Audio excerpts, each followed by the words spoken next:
ପିଲାମାନେ ମାଙ୍କଡ ନାଚ ଦେଖିବ? ତମେ ମୋ ମାଙ୍କଡର ନାଁ କଣ ଜାଣିଛ? ଜାଣିନ? ମୋ ମାଙ୍କଡର ନାଁ ହଉଛି ପଚୁରୁ।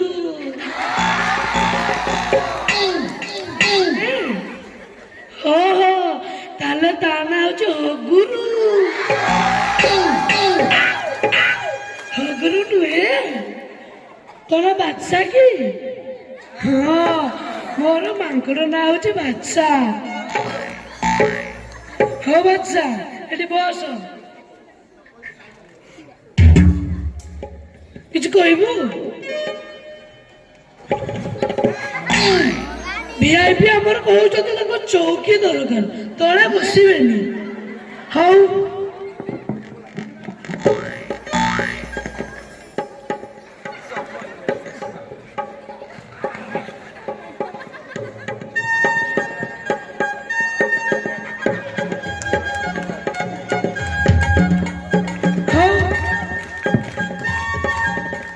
ସାନେ, ଏଇଟା ତ ଶ୍ୱଶୁର ଦେଇଛି।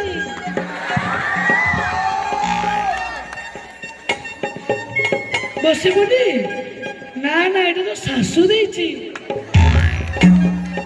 କିସ ହେଲା? ଶାଶୁକୁ ଭଲ ପାଉନୁ?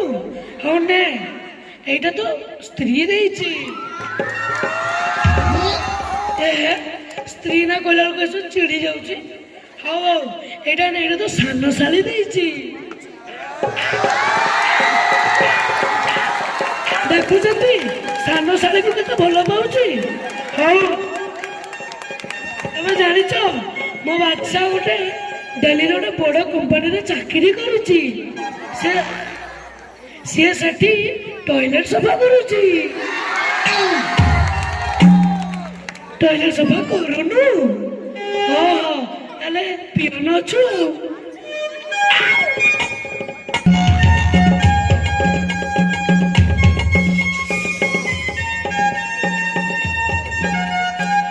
ବାଦଶା, ସମସ୍ତଙ୍କୁ ଟିକେ ଦେଖିଦେଲୁ ଅକ୍ଷୟ କୁମାର କେମିତି ଚାଲେ।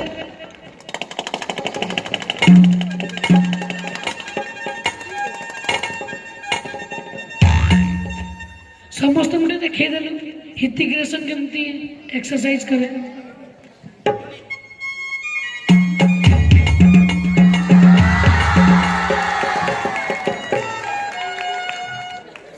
ହଉ, ଟିକେ ସମସ୍ତଙ୍କୁ ଦେଖେଇଦେଲୁ ସଲମାନ ଖାନ କେମିତି ଫିଲ୍ମ ମାରେ।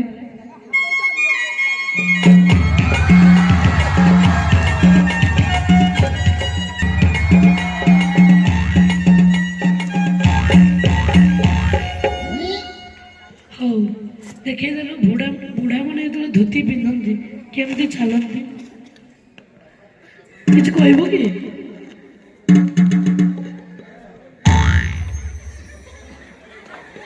ଆପଣ ମାନେ ତାଳି ମାରୁନାହାନ୍ତି ବୋଲି ମୋ ବାଦଶା ଖେଳ ଦେଖଉନି।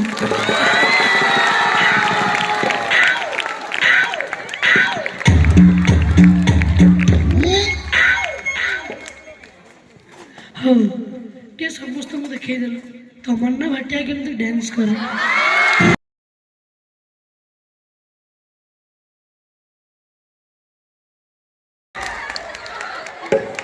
ହଉ, ଆଉ ଟିକେ ଦେଖେଇଦେଲୁ ଟିଚର ମାନେ କେମିତି ପିଟନ୍ତି।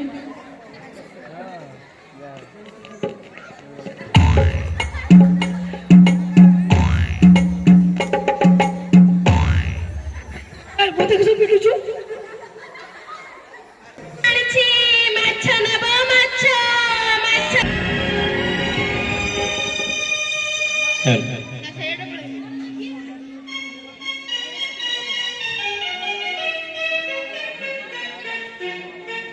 गोटे यात्री महाराज रक्षा करतु से बर्बाद हो महाराज बर्बाद हो रक्षा करतु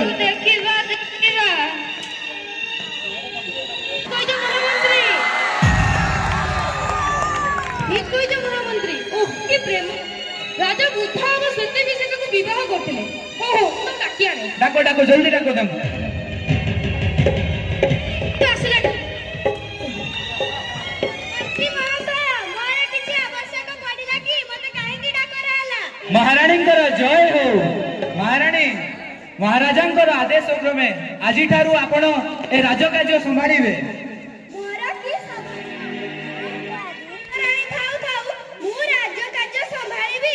ପ୍ରଥମେ ଅଡୁଆ ଲାଗିବ, ହେଲେ ମୁଁ ସମ୍ଭାଳି ଦେବି। ଏବେ ମହାରାଣୀ ଆପଣ ଆପଣଙ୍କର ସିଂହାସନ ଗ୍ରହଣ କରନ୍ତୁ। ଏ କଣ? ସିଂହାସନ ଉପରେ ମାଙ୍କଡ, ତାକୁ ଜଲ୍ଦି ଏଠାରୁ ବାହାର କର। ମୋର ରାଜକାର୍ଯ୍ୟ ପାଇଁ ବିଳମ୍ବ ହେଉଛି। ମହାରାଣୀ ପ୍ରଥମେ ଆପଣଙ୍କୁ ସେ ମାଙ୍କଡ ବିଷୟରେ ଜାଣିବା ଦରକାର।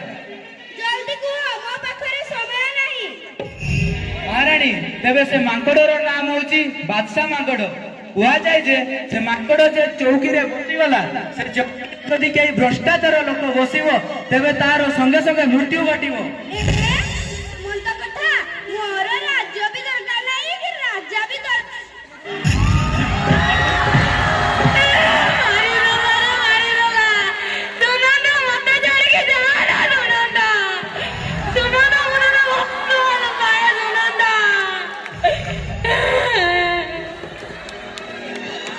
ମହାରାଜ ତେବେ ଏବେ ତ ଗୋଟେ ବିଷମ ପରିସ୍ଥିତି ହେଲା। କେହି ତ ତାନେ ଆମର ନୂତନ ରାଜା ହେବେ କିଏ? କିଛି ବ୍ୟବସ୍ଥା କରନ୍ତୁ। ଏହାର ଗୋଟେ ମାତ୍ର ସମାଧାନ ଅଛି। ମୋର ପ୍ରଥମ ସ୍ତ୍ରୀ ସେହି ସତ୍ୟ ସବୁ ପ୍ରଜା ମାନଙ୍କର ଅତି ପ୍ରିୟ